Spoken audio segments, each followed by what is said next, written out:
मेरा ससुर बूढ़ा हो गया था, लेकिन फिर भी सास को नहीं छोड़ता था और मेरा शौहर मुझे वह खुशी नहीं दे पाता था जो मैं चाहती थी।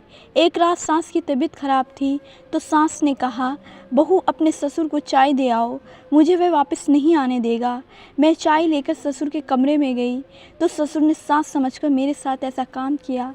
तौबा तौबा, और मैं कुछ न बोली।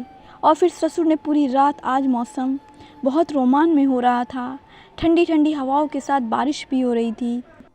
किनमिन सी बारिश मेरे जज्बात में हलचल मच रही थी। मैं किचन से फ़ौरन होने के बाद सहन में पिछली जानिब आ गई और फिर जज्बात को भड़काने के लिए उस खिड़की से झांक कर अंदर देखने लगी। ये खिड़की मेरे सास और ससुर के कमरे में खुलती थी। मैं एड़ियों के बल खड़ी होकर कमरे के अंदर झांकने लगी। मेरे वजूद में जैसे चिंगारियाँ जल उठती। मैं मन ही मन में सुलग रही थी। मुझे अपने शौहर की याद शिद्दत से आने लगी। मुझे अपनी सास पर रश कर रहा था कि उनके शौहर उस उम्र में भी किस कदर ताकतवर थे जिन्होंने मेरी सास को अभी तक खुश रखा हुआ था।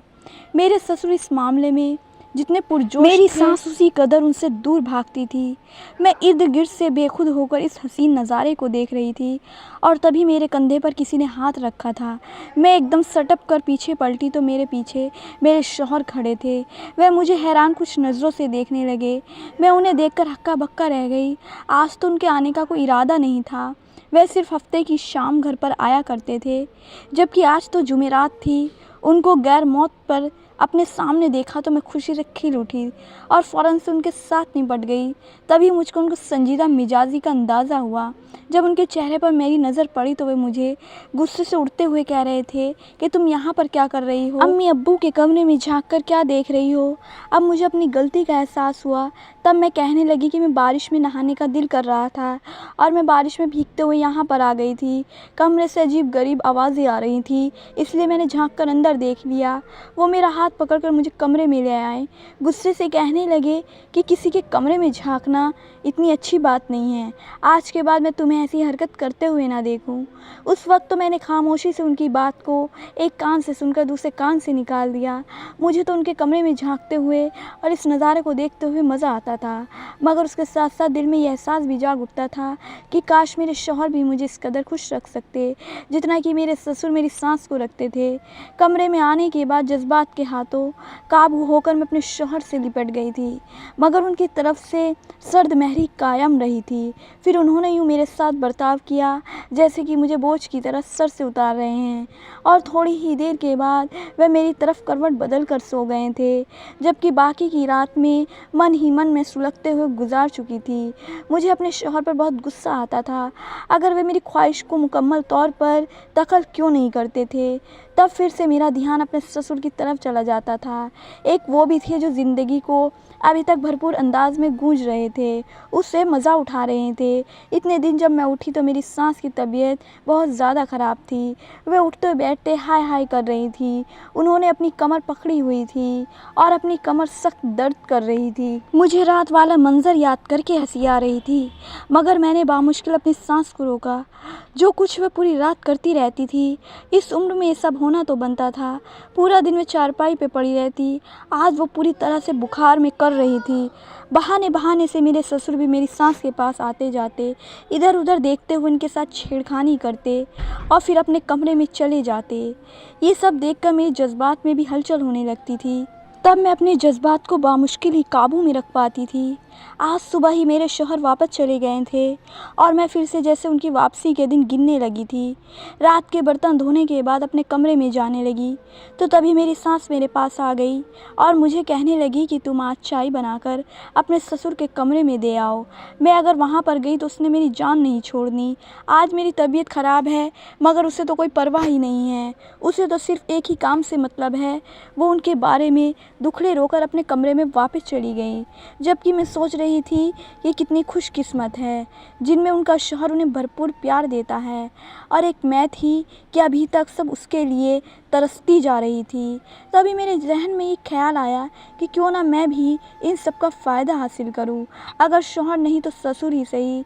मगर फिर मैंने ये सोच कर अपनी सोच को झटक दिया कि अगर मेरे ससुर को अंदाज़ा हो गया कि मैं उनके बारे में क्या सोच रही हूँ तो मेरे लिए मुश्किल हो जाएगी, क्योंकि वह मुझसे हमेशा बेटी कहते थे और बेटी समझते भी थे। कई बार ऐसा होता था कि उनकी नज़रें मुझे अजीब सी महसूस होती थी, मगर जब मैं उनकी तरफ देखती तो वे हल्के फुल्के अंदाज में मुस्कुरा देते और फिर से मुझे बेटी मुख्तब करके कोई बात शुरू कर देते। उनको यूँ देखने का असर जायल हो जाता था और मैं ये समझना शुरू हो जाती कि वे जैसे भी देख रहे हैं बेटी की नज़र से ही देख रहे हैं। मैं उनकी बहू हूँ और उनके दिल में मेरे लिए कोई गलत बात नहीं है। मैंने अपने आने वाली गलत सोच को झटक दिया और फिर चाय उठाकर अपने ससुर के कमरे में आ गई। कमरे में हल्की हल्की रोशनी ऑन थी। अजीब ख्वाब आसे कमरे का माहौल बना हुआ था। मेरे दिल की हालत बदलने लगी। उसी वक्त मैंने एक ख्याल को तहत अपना दुपट्टा फैलाकर उड़ा लिया और चेहरे पर भी दुपट्टा घूंघट की शक्ल में थोड़ा सा आगे कर लिया। मेरी सांस इसी तरह से ही हर वक्त दुपट्टे में रहा करती थी। नादान दौर में मैंने अपनी सांस का रूप ले लिया और जैसे ही मेरे ससुर के पास चाय रखी तो उन्होंने फ़ौरन से मेरा हाथ पकड़कर अपनी जानिब खींच लिया और मेरे साथ ऐसी हरकत की कि मेरे जज्बात में हलचल मचने लगी। मेरी तो जान ही निकल गई जब उन्होंने मुझे अपनी बीवी समझकर मेरे साथ वह सब कुछ करना शुरू कर दिया जो वे मेरी सास के साथ करते थे और मैं सब में बिल्कुल खामोश और गुमसुम थी। जैसे ही अगर मैंने आवाज़ निकाली तो सारा टूट जाएगा। मुझे भी मज़ा आ रहा था।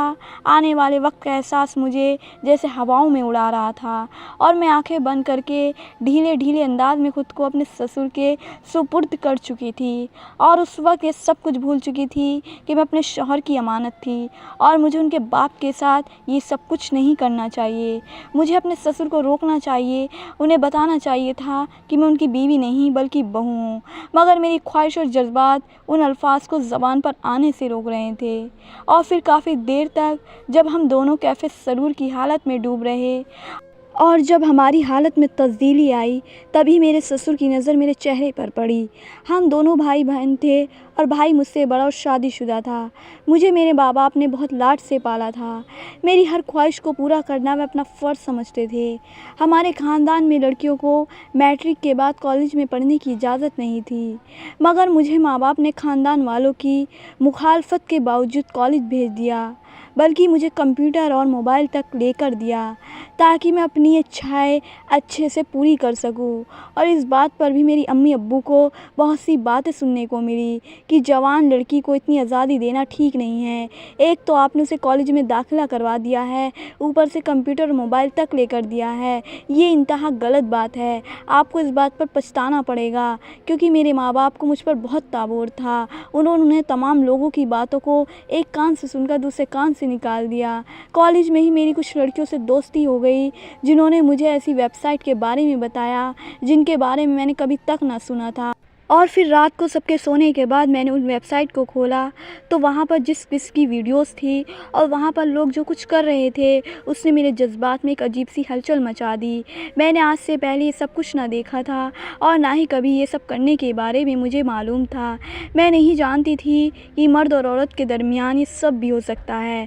फिर एक के बाद एक ऐसी वेबसाइट खोलती गई और एक नई लज्जत की दुनिया से रोशन हो गई। अब मैं चाहती थी कि मैं खुद भी आमने तौर पर ये सब किसी के साथ करूं और सारे मज़े भी ले सकूं। उन्हीं दिनों मुझ पर यह बुरी लत भी लग गई कि मैं दूसरों के कमरे में छुपकर रात को झांकती थी और कभी अम्मी अब्बू के कमरे में भी, कभी भाई को ये सब करते हुए देखती। इन सब में 2 साल का अर्स बीत गया। अब मेरे जज्बात ऐसे मुकाम पर चढ़ने लगे।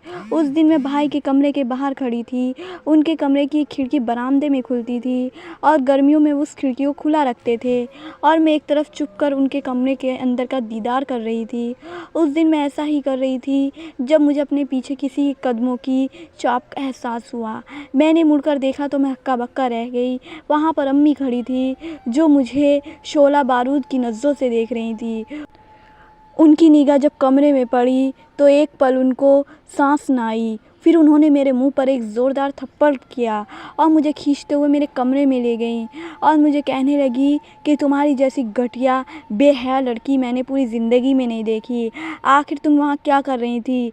तुम मियाँ बीवी के कमरे में क्यों झांक रही थी? मैंने अम्मी को बहलाने की बहुत कोशिश की मगर वे मेरी कोई बात सुनने को तैयार ही ना थी। उसके बाद अम्मी ने अब्बू के ऊपर ज़ोर डालना शुरू कर दिया कि मुझे मजीद पढ़ाने की बजाय मेरी शादी कर दें।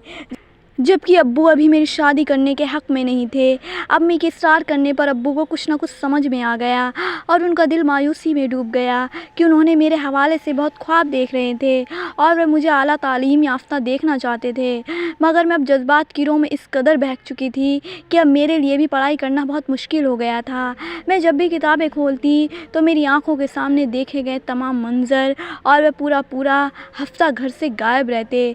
तब एक दिन बातों बातों में मुझे अपनी सास की ज़ुबानी मालूम हुआ था कि मुझसे शादी से पहले वे रोज़ाना ही घर वापस आते थे और अब उन्होंने मुझे ये कहकर डाल रखा था कि मुझे ऑफ़िस में ज़्यादा काम करना पड़ता है, आते जाते मुझे बहुत देर भी हो जाती है।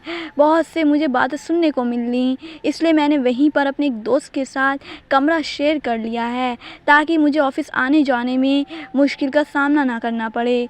मगर मैं ये सोचती थी कि शादी से पहले भी तो ऑफ़िस था, तब तो वे घर से ही आते जाते थे।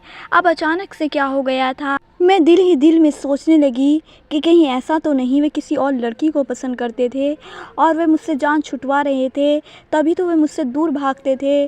उनके घर में आने को दिल नहीं चाहता था।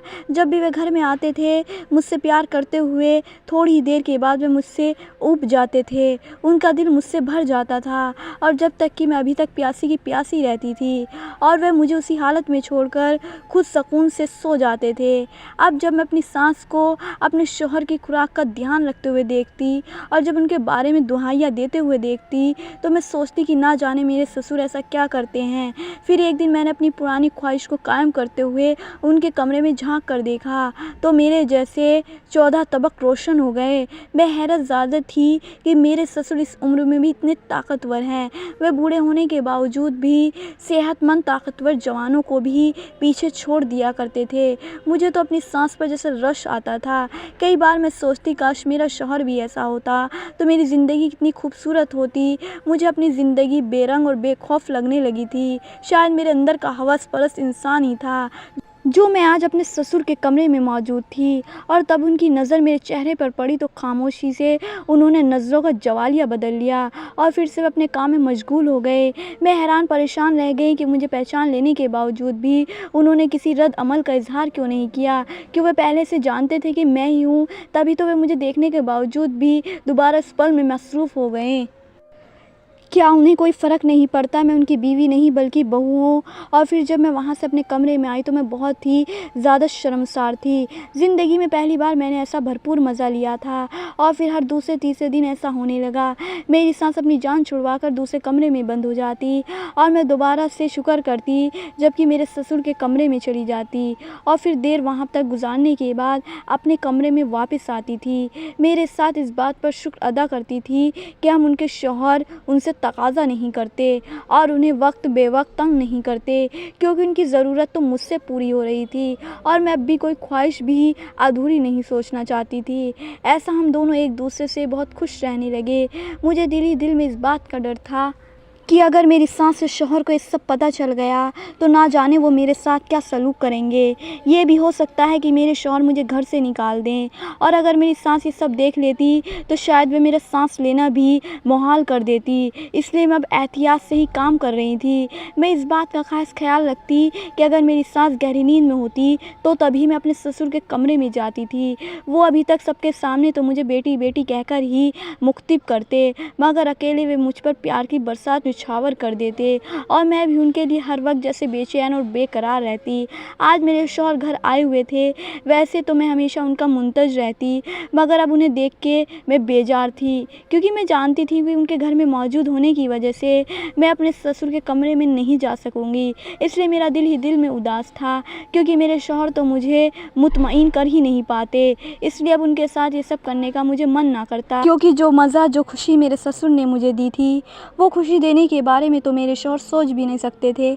आज भी मेरे शौहर थोड़ी देर के बाद ही थक हार कर सो गए और अब तो जब तीसरा चौथा दिन भी घर में गुजर गया तो मैं उन्हें देखकर कहने लगी कि आप घर से ऑफिस नहीं जाएंगे। ये सुनकर वे मुझे हैरान नज़रों से देखने लगे। तो क्या तुम्हें इस बात की खुशी नहीं हुई कि मैं रोज़ाना घर में तुम्हारे साथ ही रहा करूँगा। मैंने अपने चेहरे के तासुरात को काबू में किया और उनसे कहने लगी कि भला मुझसे ज़्यादा और कौन खुश होगा। मुझे बहुत खुशी है मगर मैं आपकी वजह से ही तो कह रही हूँ। आप कहते थे थे कि ऑफ़िस में आते जाते मुझे बहुत देर हो जाती है और इसलिए मैं ये बात पूछ रही हूँ। तब वो कहने लगी कि मैं तुमसे दूर रहकर थक गया हूँ, इसलिए अब मैं रोज़ाना घर में आया करूँगा और घर से ही ऑफ़िस में जाया करूँगा। मैं उनकी बात सुनकर मुस्कुरा दी, मगर मैं दिल ही दिल में परेशान हो गई थी कि आज मैं अपनी इस ख्वाहिश की तकमील कैसे करूँगी। उस दिन मैं काफ़ी देर तक अपने शौहर का इंतज़ार करती रही, बार-बार उनका नंबर मिला रही थी, मगर उनका नंबर मुसलसल बंद जा रहा था। आज उन्हें वापस आते हुए खिलाफ या मामूल बहुत देर हो गई थी। तभी मैंने सोचा कि हो सकता है कि वे आज घर पर ना आएँ, हो सकता है वे अपने दोस्त के अपार्टमेंट में चले गए हों। इस ख़्याल का आना था कि मैं फिर फ़ौरन अपने ससुर के कमरे में चली गई। आज भी पहले मैंने अपनी सास को देखा तो अपने कमरे में बेसुध सो रही थी और तभी मैंने इस मौके का भरपूर फ़ायदा उठाया और फिर जब अपने ससुर के कमरे में गई तो वे अभी जाग रहे थे। वो भी जैसे मेरे इंतज़ार में थे। मुझे देखकर उठकर बैठ गए और कहने लगे, क्या बात है, आजकल सलमान घर पर ही रोज़ चक्कर लगा रहा है, क्या उसे हम दोनों से शक हो गया है? मैंने अपने ससुर को कोई जवाब नहीं दिया और उन्हें कहने लगी कि मैं खुद इन सब से परेशान हो चुकी हूँ, या मुझे भी इस चीज़ में आपकी आदत पड़ गई है। जब तक आपके साथ ये सब कर ना लूँ मुझे चैन नहीं पड़ता। इससे पहले कि हम सब ये शुरू करते तभी मुझे अपने शौहर की आवाज़ सुनाई दी और मैं हड़बड़ा कर उठ बैठी और फ़ौरन से जब कमरे से बाहर निकली तो सामने मेरा शौहर था, मुझे ढूंढ रहा था। मुझे उस वक्त अपने ससुर के कमरे से निकलते देखा तो हैरान रह गया। तभी मैंने उसे टालते हुए कहा कि आपके अब्बू की तबीयत ख़राब थी, इसलिए उन्हें चाय बनाकर देने गई थी। मेरी बात सुनकर वो मुस्कुरा दिए और फिर मैं उनके लिए खाना गर्म करके कमरे में आ गई। काफ़ी देर तक मेरे शौहर इधर उधर की बातें करते रहे, फिर मुझे कहने लगे कि तुम बहुत अच्छी लड़की हो, मुझे इस बात पर फ़ख्र है कि तुम्हारी जैसी नेक और शरीफ बीवी मुझे मिली है। उनकी बात सुनकर मेरा मुँह खुले का खुला रह गया। आखिर वे ऐसा क्यों कह रहे थे? वे कहने लगे कि मैं अभी शादी नहीं करना चाहता था क्योंकि मुझे कुछ मसाइल थे, मैं किसी को बता नहीं सकता था, मगर अम्मी अब्बू के दबाव में आकर मैंने शादी कर ली। मुझे इस बात का खौफ था शायद तुम शोर मचाओ कि तुम सबके सामने मुझे बुरा भला कहोगी, मुझे शर्मिंदा करोगी, मगर तुमने ऐसा नहीं किया। तुम्हारी जगह कोई और लड़की होती तो वह शोर मचा देती या फिर किसी और के साथ ताल्लुक़ बना लेती, मगर तुम वाकई बहुत अच्छी हो कि तुमने मेरी इज़्ज़त के साथ साथ अपनी इज़्ज़त को भी संभाल कर रखा। आज मैंने फिर से अपने तमाम टेस्ट करवाए हैं और डॉक्टर ने कहा है कि अब मैं बिल्कुल ठीक हूँ। मैंने उनकी बात सुनकर शर्मिंदगी से सिर झुका लिया। वे मुझे क्या समझ रहे थे और मैं क्या थी? अगर उन्हें इस बात की खबर हो जाती कि मैं उनकी गैर मौजूदगी में उनके बाप के साथ क्या करती हूँ तो वे शायद मुझ पर थूकना भी पसंद ना करते। अब मुझे एहसास हो रहा था कि मैंने गलत किया, मुझे ऐसा नहीं करना चाहिए और इस ख्याल का आना ही था कि दोबारा फिर मैंने कभी अपने ससुर की तरफ पलट कर भी ना देखा। उनके लाख कहने और पुकारने के बावजूद भी मैंने उनकी तरफ आंखें बंद कर ली क्योंकि मुझे एहसास हो गया था कि मुझे अपने शौहर को धोखा नहीं देना चाहिए।